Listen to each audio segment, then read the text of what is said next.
Bienvenue. Aujourd'hui, on explore ensemble des idées inspirées par Napoléon Hill, en se basant sur différentes analyses de sa pensée. Notre objectif, c'est de décortiquer un peu comment on pourrait maîtriser nos pensées, nos peurs aussi, pour façonner notre réalité. Et au cœur de tout ça, il y a cette idée que l'esprit a un pouvoir immense. Andrew Carnegie disait, d'après Hill, que notre plus grand don, c'est ça, la capacité de prendre contrôle de notre esprit et de le diriger vers nos buts. Bon, comment on fait ça concrètement?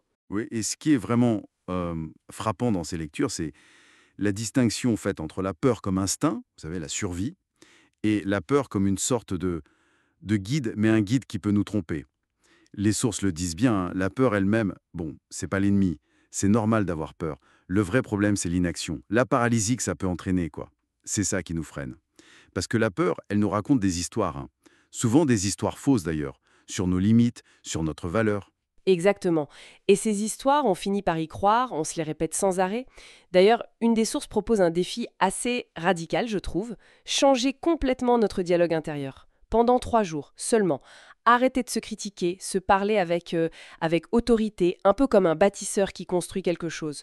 Remplacer chaque pensée négative, hop, par une affirmation de puissance, de capacité. Hmm. Cette idée de rééduquer la voix intérieure, c'est crucial. C'est l'autosuggestion contrôlée, en fait. Il s'agit de répéter ce qui construit, pas ce qui détruit.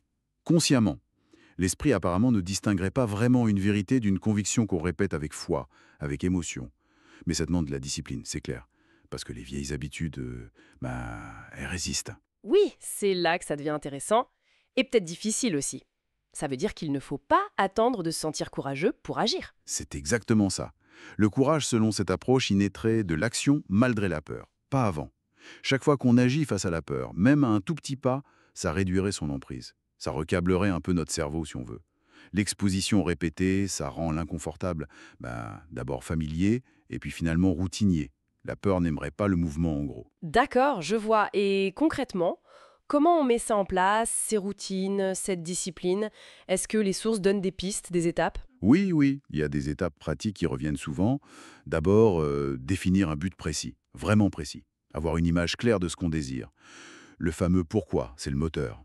Ensuite, et ça c'est souligné comme étant crucial, écrire ce désir. Et aussi écrire ce qu'on est prêt à donner en échange. L'effort, le temps. Ah oui, l'engagement écrit, ça ancre l'intention, c'est ça? Tout à fait. Puis, mémoriser cette déclaration et la répéter.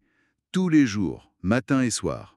Et pas juste répéter, mais y mettre de l'émotion, de la gratitude, comme si c'était déjà là. Enfin, intégrer des routines quotidiennes pour renforcer ça. Faire un petit truc inconfortable chaque jour. Bouger physiquement, c'est important. Utiliser des affirmations ciblées du genre « je suis calme sous pression » par exemple. Et chercher des petites victoires tôt dans la journée. Ça crée un élan positif. D'accord. Donc si on résume un peu les points clés de tout ça.